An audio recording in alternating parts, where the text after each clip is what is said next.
I didn't know that. But here I am in the hospital for 4 days. You're too small to birth your baby. The needle slipped and there was blood dripping down my arm. Should I be timing this? What should I be doing?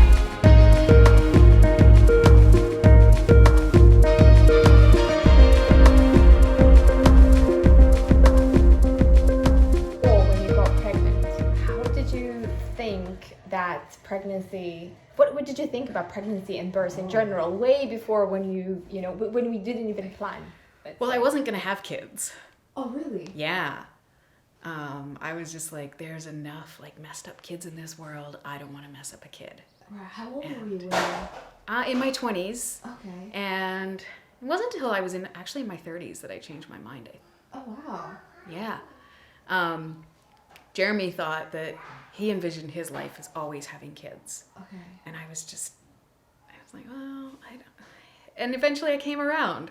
Okay. Because I realized I had never thought about having kids in the context of having a partner. For some reason, whenever I envisioned having kids, it was just me. Oh, interesting. Which is really weird because I grew up in a culture where it's very like nuclear families. Yeah. Like moms and dads. Like I didn't know many single parent families. So I don't know why I didn't think about having a kid with a partner. Right. And so that kind of brought me around, and I was eventually like, okay, we can have a kid. How did you imagine that, the whole pregnancy and birth? Maybe you have your sisters or... Yeah. I was very, very interested in pregnancy and birth. I've always kind of kept an ear out for stories and whatnot, but didn't hear a lot from my sisters. People don't talk about it much. So I did a lot of reading. A couple months before we decided we were going to start trying, I started thinking about fertility health and what that should look like and how I should be healthy if I was pregnant. And so I started thinking about supplements and diet and whatnot. And I was really interested in natural birth, in like midwifery, and like I didn't want to go to a hospital. Oh, wow. I wanted to avoid that at all costs. Like I wanted to have one of those really holistic births, right, where everything was just beautiful. Yeah. And I actually was planning to have the birth at a birth house. In Berlin? Yeah, in Berlin. A Geburtshaus is what they call them here. Probably didn't say that right. But because I wanted to avoid like too much medical intervention, like unnecessary medical intervention. Yeah. Because I really believe that the woman's body is capable of this. Yeah. And that we should embrace it. And I wanted to do that. Mm-hmm. I wanted to be like, embrace the power that we have. And so I thought I was going to have one of those nice peaceful births where, there's candles, and wow, the birthing house was very calm and peaceful. I went there for all my prenatal appointments with the midwife, and it was just, there's a big tub so you could do a water birth and just everything else you might need in a big room. Very peaceful. The lighting was nice. So that's the birth I envisioned. I got pregnant December or end of November, and then had a miscarriage. And it was about 6 weeks, I think, if I remember right. But then we got pregnant again at the beginning of February. So it was really really fast and really, I feel like I was very healthy at that point. I just feel like things were okay. And the miscarriage was, of course, they're sad. Yeah. But it was okay. I really just felt like, well, that one wasn't meant to be. Yeah. And that was fine. And I was fortunate it wasn't really medically traumatic or anything like that. But it was I kind of barely felt pregnant. Oh. I didn't really feel like it that much. And so I think maybe that's why it wasn't so difficult for me. I don't know. Yeah. Or I'm just often very pragmatic too. And the second time, how did you know that you were pregnant? I think I just felt different. Right. Yeah. And of course I was looking for it too, because we were kind of planning and trying. Yeah. I remember quite early, just daily nausea. Yeah. And that lasted for the whole first trimester. I never threw up, but it was just this constant. Yeah. So was it intense? Were you able to eat? Yeah. If if I was really careful in the mornings by eating the right thing first thing, that would really help. Yeah. But I had a lot of smoothies in the early days. Oh, wow. Yeah. Just to, Interesting. and that somehow helped. But I did eat less. Right. But it was never too intense. Like I didn't feel like it hit me hard. It was just constant. Yeah. And did you lose any weight during that period? I lost weight during the whole pregnancy. Yeah.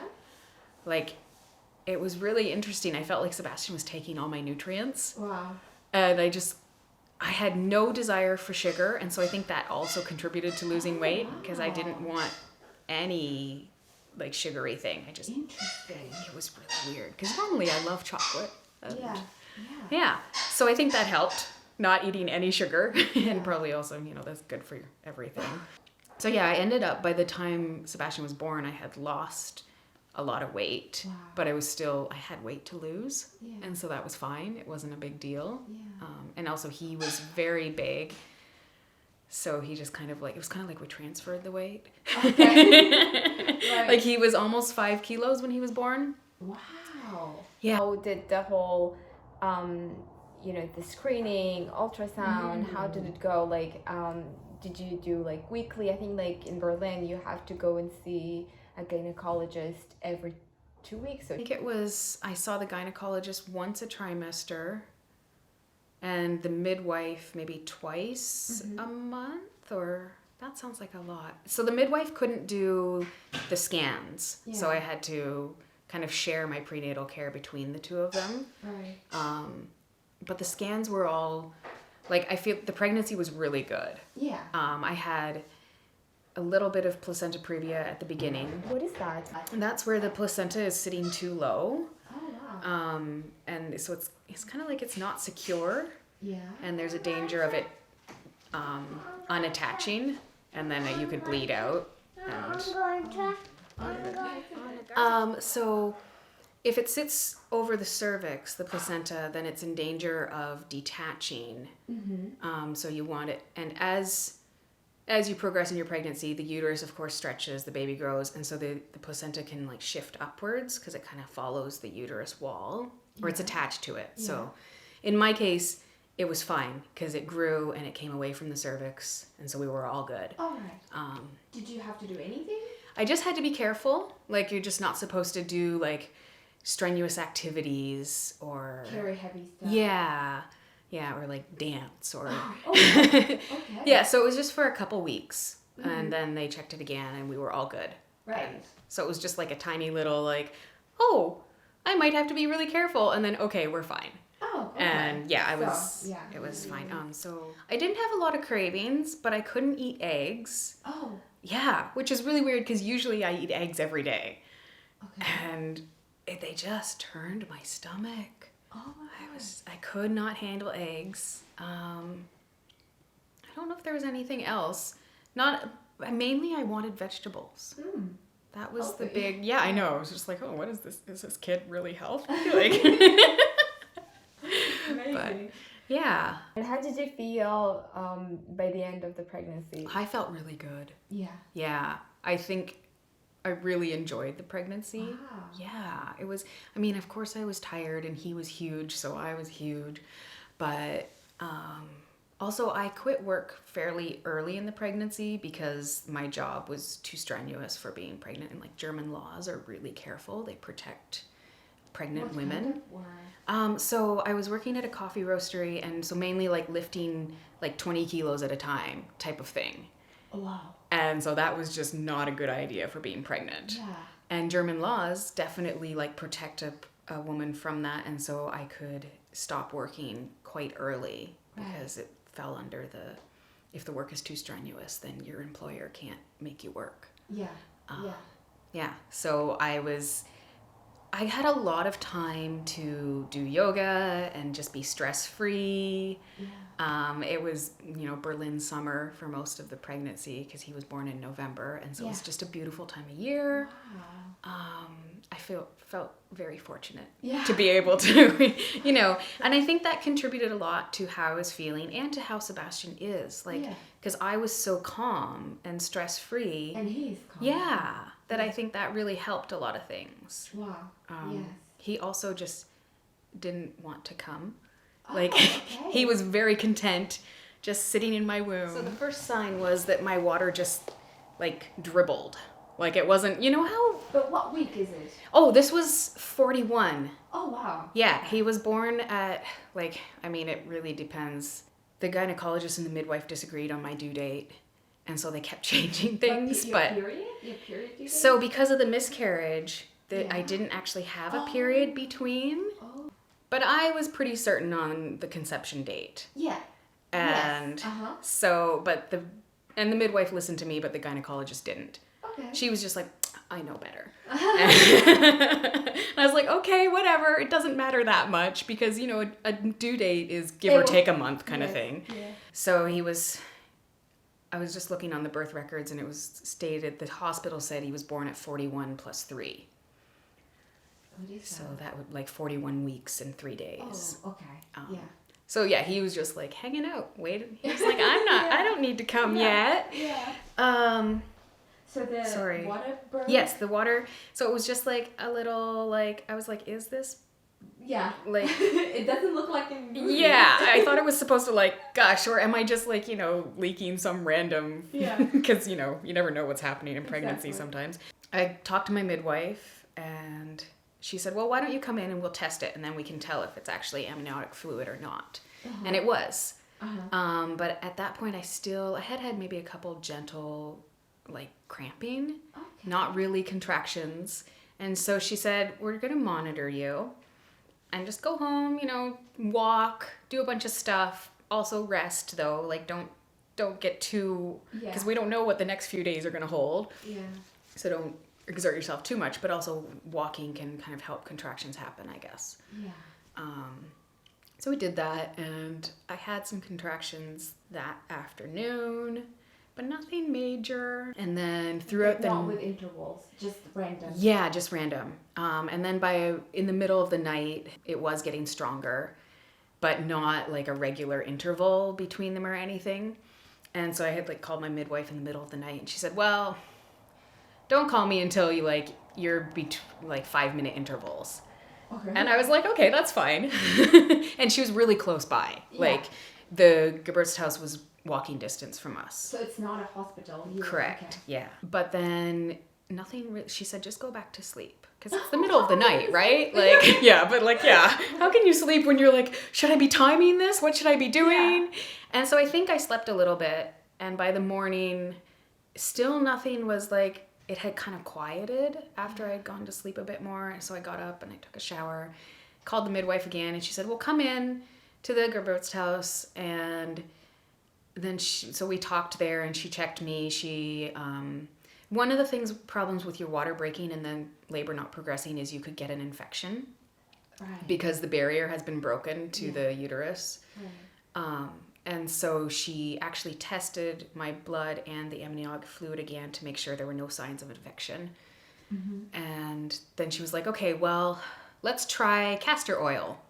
Because castor oil is can help the uterus contract or can help trigger contractions. Okay. So massaging. No, she told me to cook it with eggs. Okay. Yeah. She's like, I think it was maybe a tablespoon. Don't quote me on that. And like, this is kind of like, if you read about castor oil and labor on the internet, you're not supposed to just do it yourself because it can be bad to have too much castor oil, I guess. Yeah. But yeah, so she was like, just scramble eggs with it. And it was pretty disgusting. Oh, and you could eat eggs, right? But, and I managed it though. Yeah. But it didn't help. By the end of the day, still hadn't progressed. So how many hours? At least 24. Okay. Yeah. And she said, okay, we're going to wait one more night. But in the morning, if nothing has changed, I have to send you to the hospital because with insurance and laws, she can't attend my birth anymore. Because once your water has broken, if you don't go into labor within 24 hours, technically her insurance won't cover her because she's not in a hospital is the idea. Your insurance is her insurance. Her insurance in case if something goes wrong? Yes, if something goes wrong. So she's like, I can't like Be attend you. Yeah, I responsible. can't be responsible for you anymore. And she actually pushed it past 24 hours.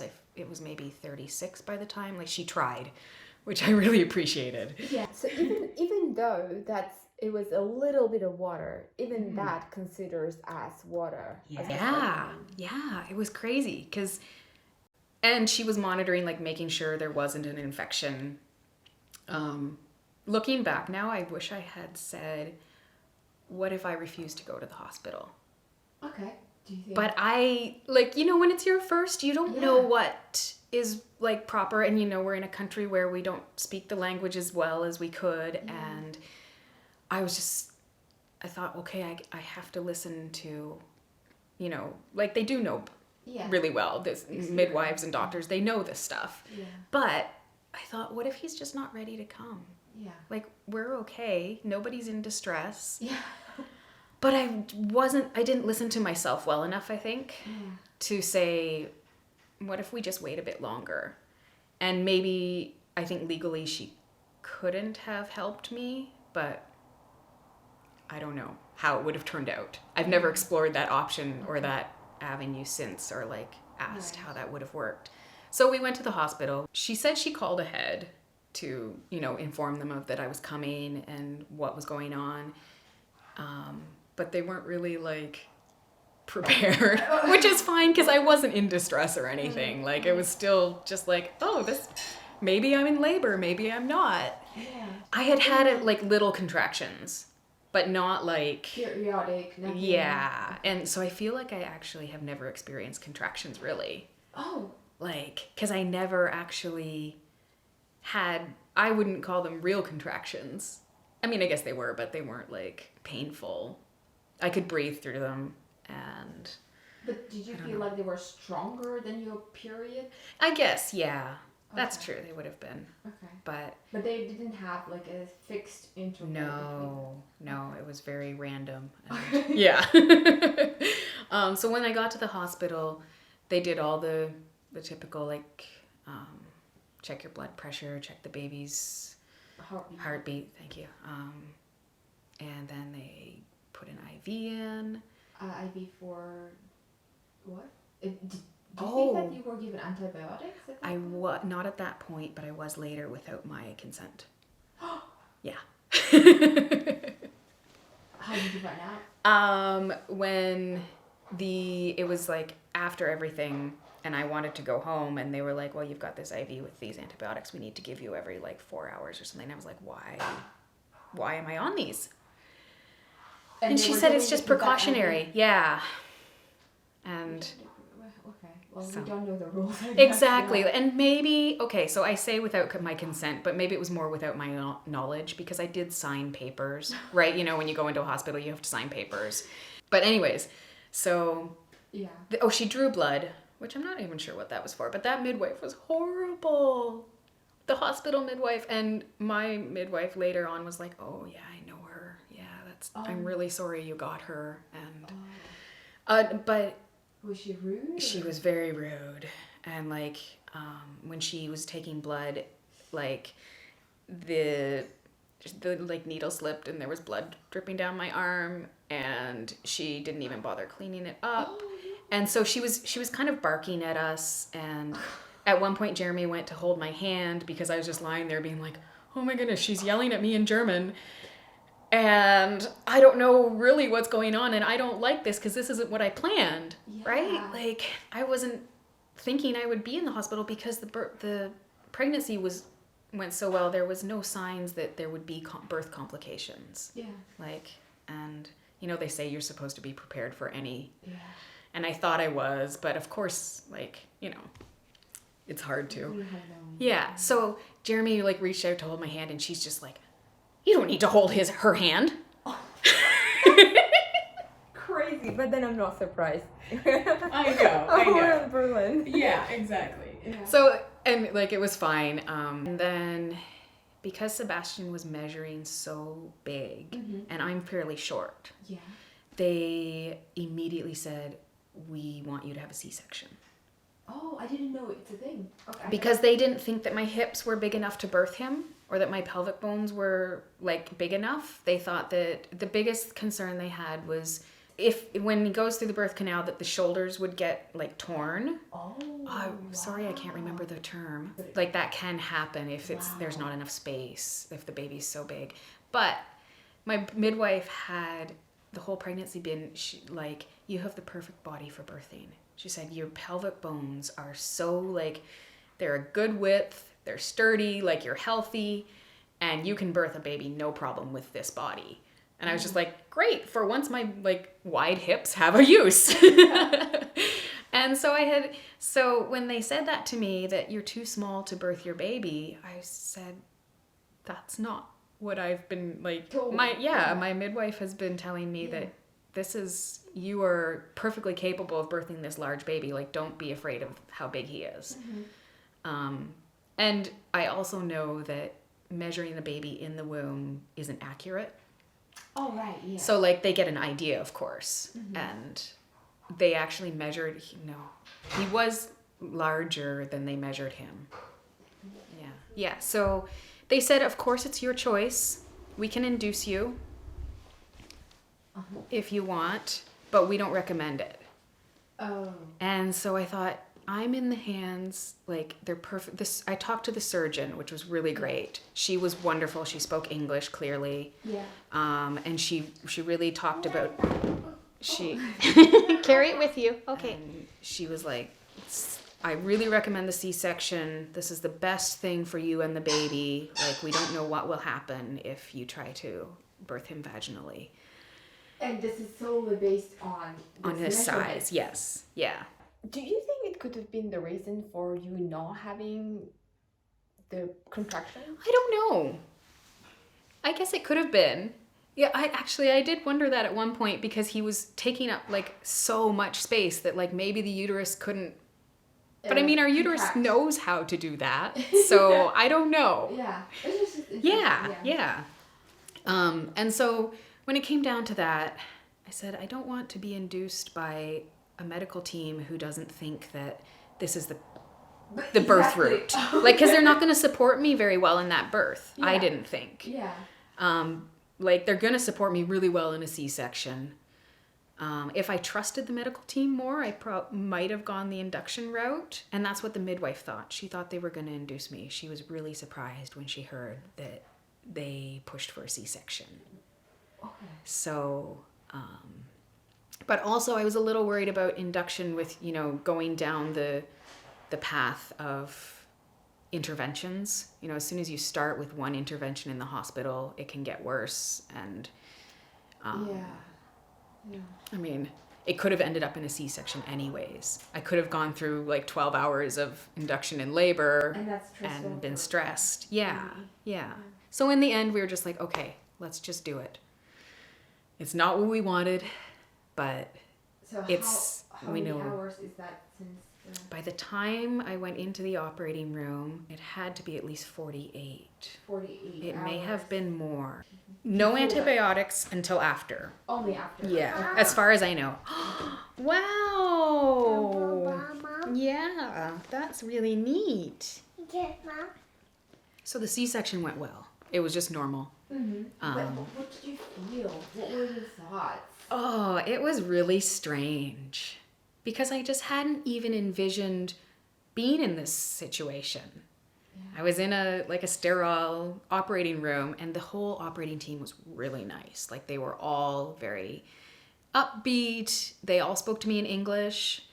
They talked me through everything they were doing. They kept me very involved, which was that helped a lot from me. Like, I wasn't feeling super anxious, but I think I was just like, whoa, what's happening? Yeah. Like, I'm going to see my baby in a moment. Right. And when they pulled him out, so they put a curtain between you and your... And then they do something... Yeah, your arms are like... Isn't it scary? It was really weird. And it all happened so quickly that I was like, oh, what's happening? And they were like, well, it's just a precaution in case... So that you don't... Yeah, you don't move too much while they're cutting, right? Yeah. But it was... scary? Like, I don't think I had enough time to be scared. Like, because actually, They were way more concerned about me than I was, that they bumped a bunch of pre-planned C-sections and said, you're going next. Wow. Yeah.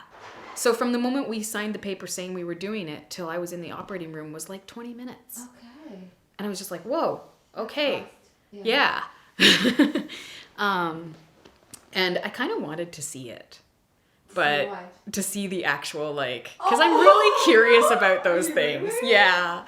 Yeah. I would freak out. I know it's kind of strange, but but they of course had the just like a curtain down. But then as soon as they pulled him out, they held him over the curtain and I could see his face and I was like, "Oh, of course that's my baby." Like I knew, like it was such a surreal feeling. Like, yes, that's his face, even though I'd never seen it before, right? Like, yeah, it was really neat. And then they, of course, took him away just for like, they tried to keep it really short just to check his vitals. And then they brought him back and they did what they called a bonded C-section. So that meant they brought him back and they put him, I had a tube top on and they just like tucked him in the tube top. What is tube top? Oh, like it's just like a stretchy top that has no sleeves or anything. Oh, okay. Like a circle. Yeah, did you find a digger? So then he was just like snug against me, Yeah. like skin to skin. Right. And then they took us to a private room so we could like have like an hour to ourselves. And he figured out how to breastfeed in that time. He was just like, I got this, guys. Yeah. Wow. So I was happy that they gave us some time because I wasn't really into the whole like take the baby away and not have that immediate bonding. Yeah. But that didn't happen. When you have the natural birth, you basically, get up and go. Right. But how what is it like when you have C-section? Oh, that was strange because they've given me like a epidural, That's like to freeze my yeah. so I couldn't walk. I'm in a hospital bed and I can use my arms at least, like my upper body, but I couldn't move otherwise. It was really, really weird. And so I think it was maybe like C-section happened late afternoon and it was sometime in the night that I realized that, okay, we're okay now. It's worn off, the anesthesia and whatnot. You're still bleeding. Like you still bleed even after a C-section because it's just like the same as with a vaginal. They took the placenta out, of course, when they were doing the C-section, but then there's still lots of blood happening. And so to take care of that was really weird, stuck in a hospital bed. Yeah. And nobody had told me like, oh, there's extra pads in the bathroom. Yeah. But nobody said that, so I had to like ask this male nurse awkwardly, and he's like, "Oh, they're just over here. I'll get them for you. Do you need help?" And I was like, Oh no. Yeah. But it's so like that whole experience of being in the hospital afterwards was pretty strange and not like that really threw me. Because I couldn't communicate with the nurses well. Yeah. Some of them would wait until Jeremy was there to talk to me. I'd try to ask them something, and they'd just be like, "No." What do you mean? Like they'd say, "We'll wait until your man is here to communicate with us." Jeremy speaks German. Yeah. Oh, Yeah.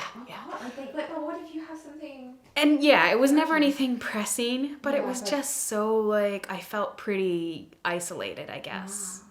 And when I had my original plan was have the birth at the Geburtshaus and then go home within a couple hours. Yeah.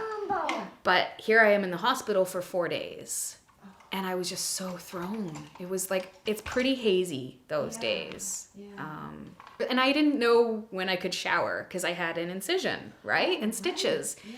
And so finally, I think it was the second day I said, or like the next morning, because of course you want to shower. Yeah. And I asked the nurse, or Jeremy asked the nurse, and she was just like, "You're going to shower whenever you want." Really? And I was just like, well, I didn't know that. She's like, as long as you can walk and you don't think you'll pass out, then you can shower. Really? Oh, yeah. That's good. I know. Yeah. But she really made it sound like you're an idiot for asking. And how long did it take? Like after how many hours were you able to walk? And I didn't try to walk in the night because I had a catheter, so I didn't have to like get up to go to the bathroom. Okay. But by the morning I could walk and it was okay. Of course it was like major abdominal surgery, so it was painful to get out of bed, but they gave me some good drugs. Yeah. So that helped. Right. a decent amount of help, so that made things better. What help? So like Jeremy's mom came for a few weeks, and she just did all the cooking, which having that stress taken off was really nice. You know, trying to feed yourself when you're feeding a newborn is just, And Jeremy helped a lot. He took some time off of work, of course. But I kind of just settled into it. I was like, this is where I'm at. And after I kind of got over the whole disappointment and like grieving that the birth wasn't what I wanted, I mean, it took me a long time to really, come to terms with some of that. Yeah, I was like, okay, I had a C-section because we had to. Yeah. And I think that was the biggest thing I had to wrap my head around.